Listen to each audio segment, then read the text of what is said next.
Agora nós vamos falar com a Roberta Spindler. A Roberta, ela é escritora e ela escreveu 2 livros, que é A Torre Acima do Véu, que foi lançada pela Giz, e Heróis de Novigrad. Heróis de Novigrad?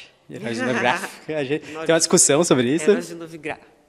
Heróis de Novigrad, que foi lançado pela Suma das Letras, que é um selo da Companhia das Letras. Roberta, muito legal, obrigado pela entrevista. E provavelmente o Heróis de Novigrad ele é muito baseado em Dota, na verdade, né? Ele conta a história de um grupo de heróis que eles são convocados, na verdade, pelos personagens do jogo. Eles são já jogadores habilidosos, eles acabam entrando para um campeonato mundial, onde eles usam umas espécies de poderes para se integrar ao personagem e eles participarem desse campeonato para conseguir vencer, senão o mundo está em risco, né? Isso. Fala aí como foram as suas inspirações, porque você falou algumas coisas além do League of Legends, você tinha me contado sobre outras coisas, como foi o processo. Assim, eu sempre curti esportes no geral e jogos como MOBAs, principalmente o Dota, o Dotinha, que era o antigão, né, do World of Warcraft. Digamos assim, um mod, né? mod do Warcraft, do Warcraft 3. Então, desde ali eu sempre curtia isso. E quando, em 2013, mais ou menos, eu descobri os esportes, que eram competições profissionais daqueles joguinhos que eu tanto gostava de jogar. E eu fiquei, assim, encantada. A gente faz isso a sério, eu né? fiquei encantada com aquilo. E quanto mais eu lia e acompanhava sobre, mais eu via como era parecido com um esporte mesmo. E como tinha técnico, tinha treinamento, trabalho em equipe, enfim, tudo que você tem, conceitos que você também vê nos esportes tradicionais. Sim. E aquilo me encantou demais, então eu comecei a acompanhar muitos campeonatos de League, de Dota, até mesmo de CS. E isso me inspirou na hora de escrever. Eu pensei, por que eu não conto uma história que envolva fantasia e esportes? Que é algo que eu tanto estou acompanhando e está me interessando tanto. E aí foi assim que começou a ideia. O Torre, na verdade, ele é mais puxado para ficção científica, na verdade, né? E aí depois você deu esse salto para uma fantasia... É que ainda me dá um toque de meio fantasia, meio ficção científica, porque tem a ver com o esporte eletrônico em si, né? Meio que quase uma ficção científica com elementos fantasiosos, né? E aí você fez esse salto assim naturalmente? Você falou, não, eu queria escrever mais fantasia mesmo, uma coisa mais contemporânea? Foi algo, não foi assim algo, nossa, agora eu quero escrever outro gênero, não quero... Era uma ideia que você focou nela? Foi a ideia que me inspirou naquele momento, exatamente. Foi algo que bateu assim, eu tenho que escrever esse livro. Tanto que eu estava trabalhando numa outra história, que também era fantasia, mas acho que era mais uma fantasia urbana. E aí, depois veio essa ideia do Heróis, e eu meio que, não, eu tenho que focar no Heróis, porque é o que está me inspirando mesmo agora. E aí foi... Quando você começou o projeto do Heróis?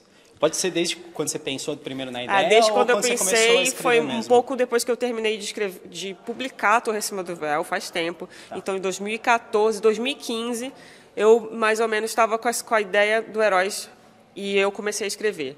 Então, em 2016, eu finalizei, eu acho que no início de 2016 eu finalizei a primeira, digamos, o manuscrito, a primeira versão do Heróis. E aí, trabalhei um pouco mais, depois a gente...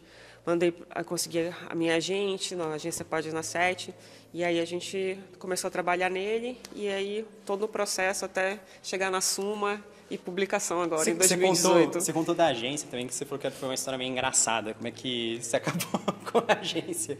Como é que é? Na verdade, foi numa Odisseia também, que eu vim participar, e aí eu conversei com a Thaísa, que é a minha agente, a Thaísa Reis. Na época ela não era. Sim. E aí eu conversei sobre o livro, com a ideia do Heróis que eu tinha na época. E ela falou, nossa, muito interessante, a gente está procurando coisas assim, manda pra gente para dar uma olhada. E aí eles curtiram demais. E agora estou aqui na Odisseia de 2018. Valeu a pena vir de Belém para cá, né? Valeu. E aí agora de novo. Estou aqui lançando meu livro novo, que meio que caminhou bastante quando eu vim aqui da última vez. Não, parabéns, porque valeu a pena. O livro é bem legal também, eu estou terminando de ler. Obrigada. Por enquanto, como eu falei, por enquanto é bem legal. Não posso falar que o livro ainda é excelente quando terminei, mas eu acho que vai ser. Não morre todo mundo. Tá. No final todo mundo é do mal, né? Aquela Era um história. sonho. Era um sonho. Stephen King. Tô brincando. E como você vê essa nova onda de fantasia brasileira? Agora, esse ano, você é uma das autoras que conseguiu essa edição através de um selo de uma editora grande, né?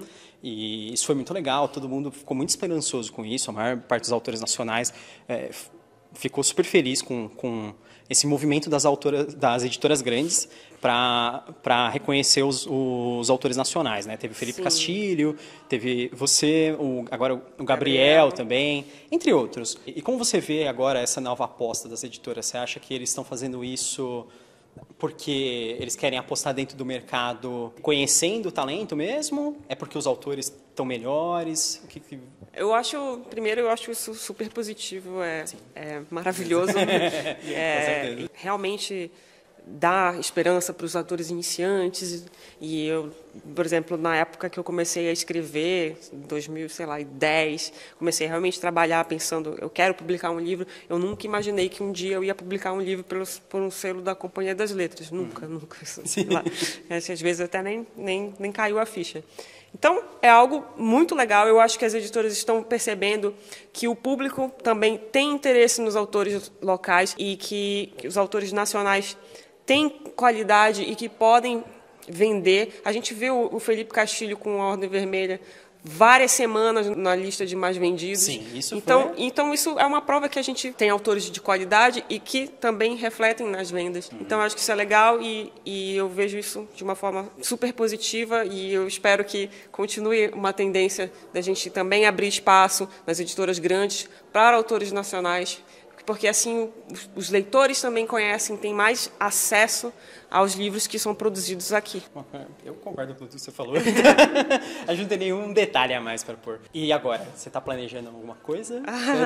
Você pode já falar de coisas em estágio de planejamento? É segredo do Estado? Eu posso dizer que eu estou com uma nova ideia, que... É um novo franchising? Uma nova história mesmo. É uma ideia que eu já venho trabalhando não, mas pensando, ela está na minha cabeça já há alguns anos. Você pode falar que gênero que é? Fantasia. Tá, beleza. Fantasia, não, é uma fantasia... Cara, é difícil explicar. Então tá bom. Fantasia com ficção científica. Legal. E é algo que eu ainda não estava meio pronta para escrever, mas eu acho que agora vai. Agora eu já fiz bastante, esqueletei a história, já fiz bastante do world building que eu queria fazer. Então, eu estou bem empolgada, vou começar a escrever de fato em breve, daqui a mais um mês, acho que nos próximos meses eu devo começar realmente o processo de escrever a história, né? Antes eu estava só delimitando o que vai acontecer. Isso. Tudo, né? Além disso, eu tenho mais uma outra história pronta, essa realmente é uma fantasia, um mundo diferente. E então é uma outra história que está já praticamente prontinha, assim, vamos ver se ela vai aparecer nas livrarias. A gente fica de olho também, você. E, Roberta, muito obrigado pela entrevista. Eu que agradeço. Adorei conversar com você e vamos continuar aproveitando a Odisseia e você fica de olho nas outras entrevistas também. Tchau, tchau. Tchau.